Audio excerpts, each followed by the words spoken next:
Hey everybody, I'm Rick. Welcome to Talking Habs. We get your daily fix of Blue Blanc Rouge. We got game number 28.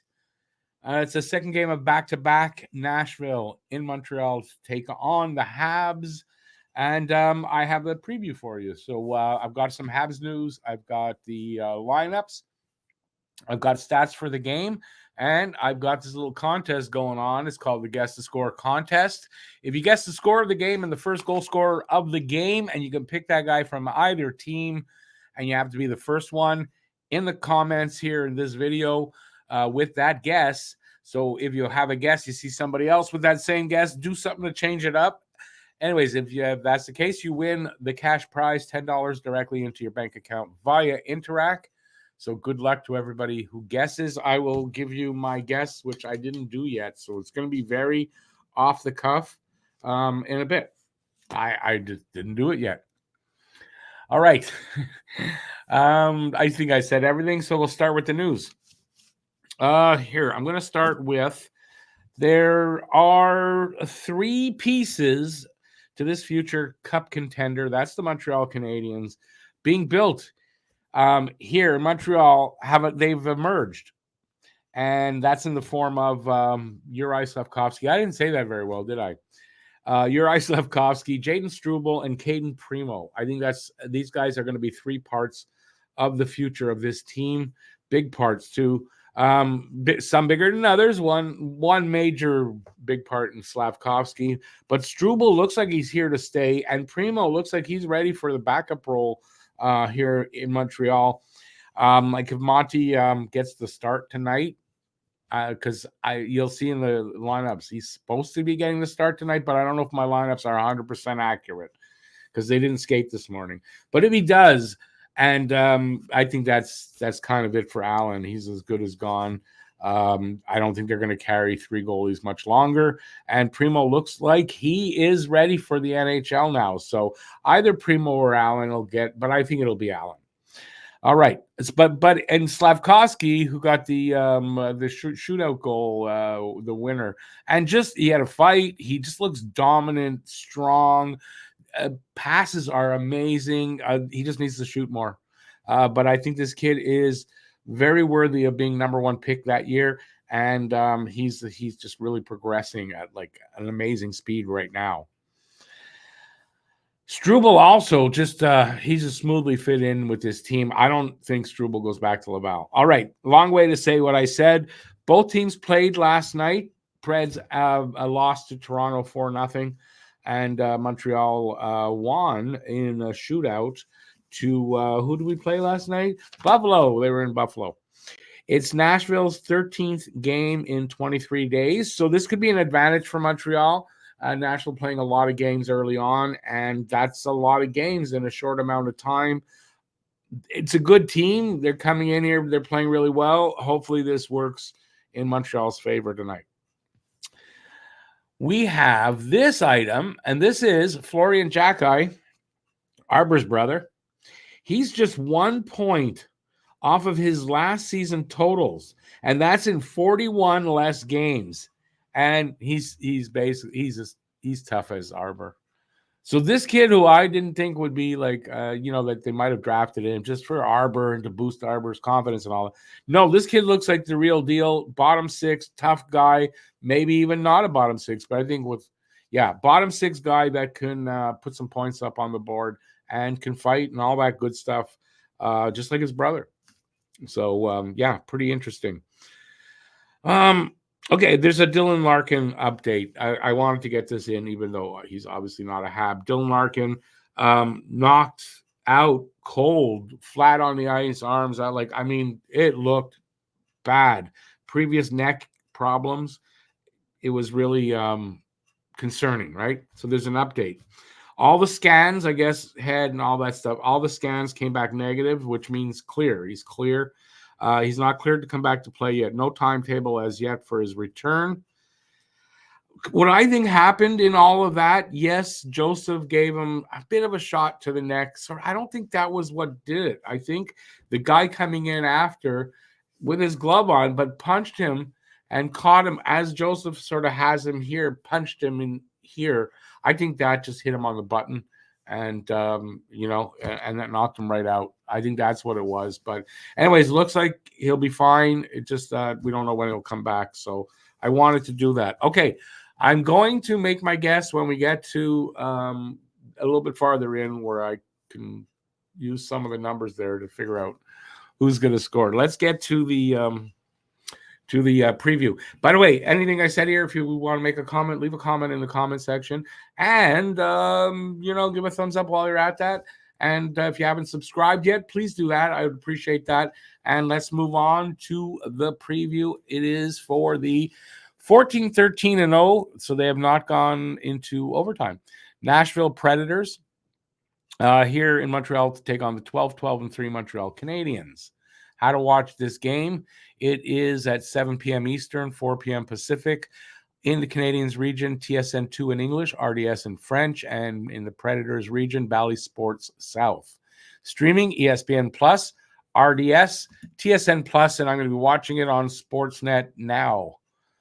Season series, this is the first game of the season here in Montreal, and they'll be playing March 5th in Nashville. Last 10 games, Montreal 5-4-1. They won their last game, and the Preds 7-3-0, and they lost their last one. A lot of games in a short period of time, and they've played well and done well, but maybe near the end of this, they lost their last game. Maybe Montreal gives them a small streak of 2 losses. Let's hope.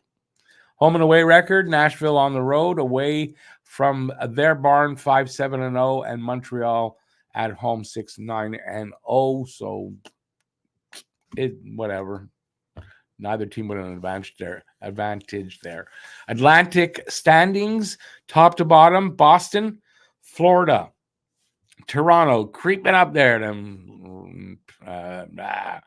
Detroit, Tampa, Habs, Buffalo, who we beat last night, and Ottawa. Ottawa bringing up the rear. Wonder when they're going to fire that coach. I'm kind of surprised they haven't yet. Montreal's place in the NHL standings. They're at 21st right now. So above them with 28 points is Arizona and Nashville, who comes in tonight. They're tied in points, and they're just behind in wins. So that's why they're not even there. What am I saying even sometimes? St. Louis and Montreal tied with 27 points. Pittsburgh and Calgary and Buffalo behind them with 25 points. There you go. Refs tonight, Jake Brink and Chris Schlenker. I think at some point this season we've had both of those refs. It seems like Schlenker has the worst record over the last 2 seasons with Montreal in a Montreal game, reffing them. The other guy is kind of and they maybe the other guy, the Brank, seems to favor Nashville. Who knows? We'll see. Reffing in general sucks. That's just the way it is. All right, this is where I'll make my guess. Let's go over the tail of the tape. It's called scoring chances for percentage, 46% even for Montreal, 29th, and 49.6% for the Preds, 20th. That's possession numbers, I believe. Goals per game, 2.69 for Montreal, 27th, and 3.11 for the Preds, 17th. And I believe I read in their last 12 games, their average is 3.33, and it brought their number from before up because they've been scoring a lot more lately. We'll see if that happens tonight. Goals against per game, 3.5 for Montreal, 29th, and 3.15 for the Preds, 14th. So not that big a difference, but a lot of big drop in the number place in the league. Power play percentage, 17.2% for Montreal, 24th, and 20.6% for the Preds, 16th. So a bit better there for the Preds on the power play. PK percentage, 72.6% for Montreal, 30th, and 75.3% for the Preds, 26th. Montreal's PK was pretty good actually last night. We'll see how that goes. Head-to-head record is from last season, 1-1-0 for both teams. Face-off percentage coming into this game, Preds 50% even, 19th, and Montreal 53.5%, 4th. That's their one strength that's been consistent all season for Montreal is at the dot. Shots on goal allowed and shots on goal for allowed for the Preds, 30.6, for Montreal, 34.7. So they're giving up a few more than the Preds do. And shots on goal for 30.6. Yeah, so they're for both of them for the Preds, 30.6 and 28.4 for Montreal. Not a huge difference there. Players to watch over the last 5 games. Points. Roman Josi, 4, as does Nick Suzuki have 4. Goals, Forsberg with 2 and Suzuki with 2. Assists, Josi with 2. Evans has 3 over the last 5. And plus minus, I think it's Corey Sisons, +4, and Kovacevic +1. That's sad for Montreal that they have +1 is the guy leading over the last 5 games. Team leaders for the season in goals, Philip Forsberg, 14, and Sean Monahan from Montreal, 8 points. Forsberg with 30 points and Suzuki with 22. Time on ice, Josi, 24:47, and Matheson, 25:01. And for wins, UC Saros with 11 and Sam Montembeault with 6. Preds top 5 in scoring. Forsberg leads the way, 14 goals, 16 assists, 30 points. He's an even. Ryan O'Reilly with 12-10 for 22 points, -2. Josi with 6 and 14 for 20 points, -4. Gustav Nyquist, 3 goals, 15 assists, 18 points, even. And Luke Evangelista, 4 and 10 for 14 points and even. And Montreal, top 5. Suzuki leads the way, 8 goals, 14 assists, 22 points, -8. Caulfield, 7 goals, 13 assists, 20 points, and even. Matheson, 5 goals, 14 assists, 19 points, -10. Monahan, 8 goals, 8 assists, 16 points, -7. And Newhook, 7 and 6 for 13 points, -5. Hasn't dropped off there yet. In the goalies, it's supposed to be Montembeault for Montreal, according to, you're going to see the lineups I have. I don't know if that's accurate. I don't. But like I said, if it is, it's a bad sign for Allen. He's probably getting traded. I don't know if it's Saros, but we'll find out. Saros, 11-10 and 293 goals against, 904 save percentage. They don't give the shutouts here. Monty, 6-4 and 1, 278 goals against, 912 save percentage. He has no shutouts. This I know. Preds lines, so it's going to be Lankinen, but then I heard Lankinen played last night. If that's the case, it's going to be Saros. So it's O'Reilly, Forsberg on and Nyquist on his wings, Novak with Sherwood and Evangelista, Sisons with Trennan and Smith, and Cody Glass, who wasn't he playing for Vegas and was thought of to be as good as Nick Suzuki on the 4th line center.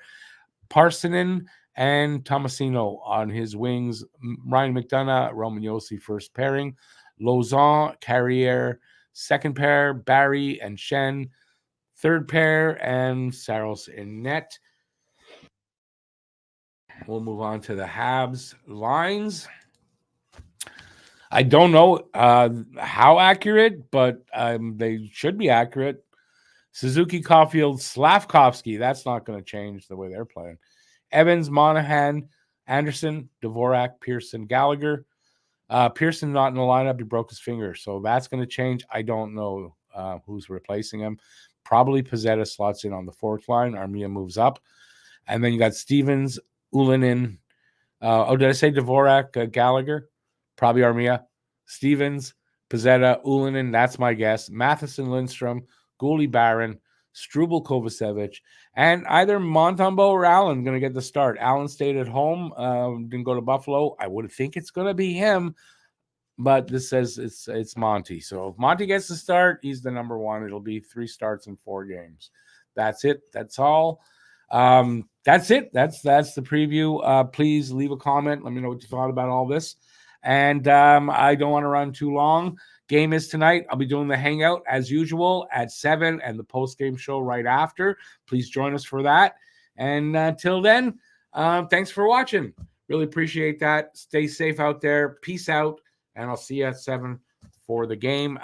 Please look out for my report card, 25-game report card for the Habs. I am going to be editing that this afternoon, and so look out for that. That's it. Thanks for watching. See you soon. Ciao, everybody.